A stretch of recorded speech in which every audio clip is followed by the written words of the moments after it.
सभी को नमस्कार। महागायत्री ज्योतिष शोध संस्थान के द्वारा आपको समय समय पर अच्छे वीडियो भेजे जाएंगे। आज जो अपन चर्चा करेंगे, मान लीजिए किसी व्यक्ति या जातक की कुंडली नहीं है, उनको सही कम डेट ऑफ बर्थ नहीं है या समय मालूम नहीं है, तो वो व्यक्ति ये सोचता है कि उसका भाग्य में क्या लिखा हुआ है। इस बात को लेकर वो निराश हो जाता है। तो आप निराश नहीं होइए। आपके लिए मैं आज से वीडियो बनाकर हस्तरेखा के बारे में, अलग अलग रेखाओं के बारे में विशेष चर्चा करूंगा। आज हम बेसिक जानकारी प्राप्त करेंगे। आगे के वीडियो में आपको हर रेखा के बारे में अलग से वीडियो बनाऊंगा। अगर आपने लाइक या शेयर नहीं किया है तो लाइक और शेयर कीजिए और सब्सक्राइब कीजिए। ज़्यादा से ज़्यादा इसे बढ़ाइए।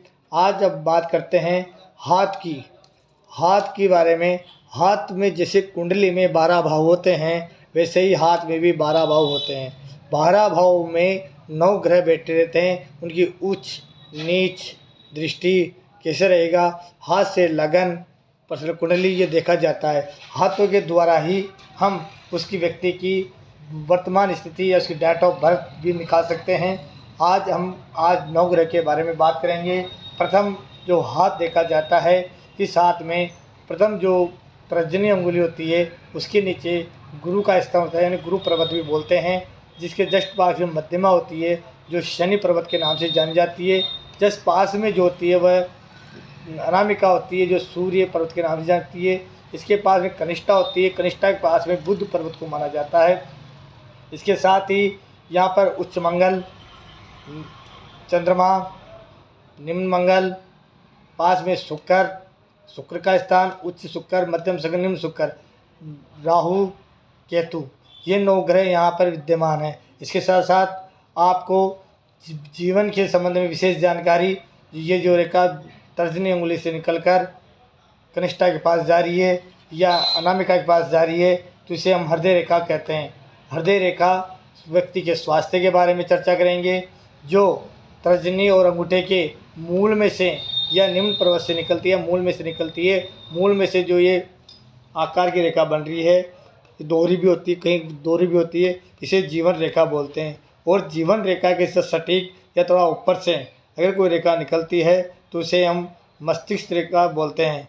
व्यक्ति के मस्तिष्क के बारे में, उसके स्वास्थ्य के बारे में, उसके बोलचाल के बारे में विशेष अपन बात करते हैं। देखा जाए तो कनिष्ठा की जो नीचे होता है, ये कनिष्ठा है। कनिष्ठा के नीचे मैंने ये बना रखा है तीर। यहाँ जो विवाह रेखा होती है, विवाह रेखा विशेष व्यक्ति के जातक के विवाह के बारे में बात की जाती है। इसके बाद में विवाह जस्ट नीचे उच्च मंगल होता है, इसके नीचे निम्न मंगल, चंद्रमा का स्थान होता है। चंद्र रेखा निकलती हुई अगर जीवन रेखा मिल जाती है, व्यक्ति के लिए विशेष योग्य रहता है। यहीं से इसे व्यापार रेखा बोलते हैं। इसके साथ साथ जो जीवन रेखा और भाग्य रेखा और मस्तिष्क को काटती हुई निकलती है, ये रेखा, इसे भाग्य रेखा बोलते हैं। ये रेखा वर्तमान समय में व्यक्ति के जीवन के बारे में, वो क्या बिजनेस करेगा, क्या नहीं करेगा, आगे कैसे उसकी लाइफ रहेगी, उसके बारे में विशेष बताता है। हाथों के द्वारा हम व्यक्ति की सारी बात बता सकते हैं, व्यक्ति क्या करता है, क्या नहीं करता है। देखा जाए तो विशेष जो रेखा होती है वो होती है जीवन रेखा, आपको जीवन रेखा। इसके बाद में होती है मणिबद्ध रेखा जो नीचे होती है। इसके बाद में होती है सूर्य रेखा। सूर्य से निकलने वाली जो रेखा, सूर्य से निकलने वाली जो रेखा होती है उसे सूर्य रेखा बोलते हैं। ये सूर्य पर्वत से निकलने वाली ये शनि रेखा, बृहस्पति रेखा, बुध रेखा। इसके अलावा जो बुध रेखा होती है, फिर अंतर्मन रेखा, स्वास्थ्य रेखा और विवाह रेखा, मस्तिष्क रेखा, भाग्य रेखा, हृदय रेखा, संतान रेखा, इनके बारे में विशेष आपको मैं बताऊंगा। इसके अलावा अधूरी जीवन रेखा, मान लीजिए इस समय ये रेखा है जीवन रेखा, अगर यहाँ तक जाती है अधूरी जीवन रेखा कहलाती है। शनि और सूर्य उंगली के आधार पर जो रेखा ये निकलती है, इसे उसे आधार बराबर शनि रेखा सूर्य रेखा कहते हैं। हृदय का सांचित हो, हृदय का मस्तिष्क तक जावे, ऐसी कई रेखाएं हैं जिसके बारे में आपको मैं विस्तार से बताऊंगा। आज इतना ही। आपको अगले वीडियो में जीवन रेखा के बारे में पूर्ण तरह आपको बताऊंगा। आपकी जीवन रेखा क्या प्रतिफल देती है, आपकी आयु, आपका कर्म शक्ति, शौर्य और पैतृक संपत्ति क्या रहेगी, पैतृक क्या रहेंगे, इसके बारे में विशेष बनेगा। धन्यवाद। अगर आपने लाइक या शेयर नहीं किया है, सब्सक्राइब नहीं किया तो उसे कीजिए।